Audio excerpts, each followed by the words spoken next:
V zadnjem času je pri nas, pač v Sloveniji, sila moderno, da izvajalci svoje skladbe vpletate, ne vem, svoje dramatične, pretekle, čustvene spodrsljaje in takšne stvari. Ne vem, se ti zdi to samo premišljena marketinška poteza ali pa je uspešnost skladbe res pogojena s tem avtobiografskim pridihom? Pomaga to kaj? Ne vem, pri meni zaenkrat še avtobiografskega pridiha ni bilo, ker pač sama nisem avtorica. Seveda si želim in zdaj eno mava v načrtu, ker pač zdaj imamo lastno studio, lastno produkcijo imamo, da bomo tudi delali lastne skladbe. Ne vem, seveda je lažje peti skladbo, verjetno se je najti v skladbi, ali pa tudi ne vem, zame so doslej ustvarjali drugi avtori in sem se tudi vedno našla v skladbah, ker pač ljudje imamo toliko različnih izkušenj, v marsikaterih, naprimer, se pa tudi najdemo, ker so si podobne. Za skladbo Pozabi me, naprimer, se s tekstopistko Mili sploh nisva niti poznali, niti srečali, preden je prišla to skladbo že posnet v bistvu back vokale, ne. In moram priznati, da tekst je tak zelo življenjski in marsikdo, ne samo jaz, se lahko najde v njem. Tudi potem odločitev, da se v skladbi, ne vem, Belokranjske tamburice nima kakšnega posebnega pomena ali pa kaj, ker končno gre nekaj novega v tvoji glasbi?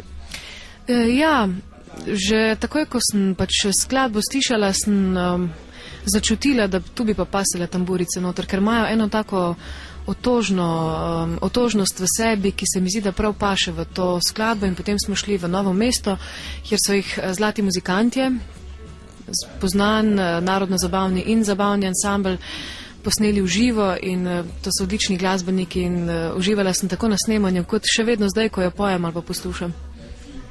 Tudi recimo ime Natalija Verboten je v bistvu neločljivo povezano s to našo narodno-zabavno sceno, pa me zanima, kaj pa Natalija posluša, ne vem, ko je sama doma, najbrž se cel čas iz tvojega stanovanja ne sliši samo harmonika.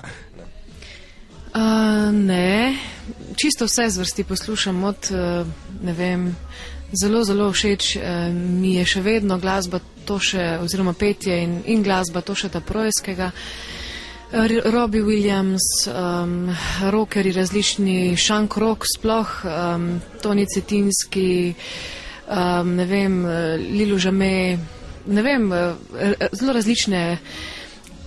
različne glasbene zvrsti so mi všeč, ne vem, jazz, Ella Fitzgerald, v klasični glasbi tudi sem se učila opernega petja, najdem tudi veliko, naprimer, ali izvajalcev, Marija Kalas je sploh ena, bom rekla, legendarna pevka, brez katere sploh ne gre.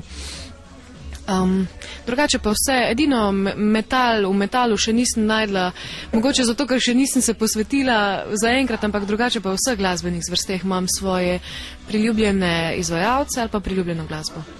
Se obeta še kakšno sodelovanje s kakšnim izvajalcem, ne vem, v stilu tistega blazno uspešnega rockersko obarvanega Shank Rocki? Ja, zelo sem počaščena, ker so me povabili na njihov koncert ob 25-letnici v Rdeči dvorani in bomo jo prvič v živo zažagali skupaj. In mi je to, kar bom rekla, kako se to, ko pričakuješ, kako se reče temu, eno tako sladko pričakovanje mi je to, ker sem res njihova oboževalka, že bom rekla tam od najstniških let, od gimnazijskih let naprej. Ja, imam enih par želja, enih par idej, ampak bomo videli. Vsake toliko časa si bom privoščila izlet, seveda tudi kam drugam, ampak seveda, ko bo primeren čas za to, ko bo primerna tudi priložnost za to.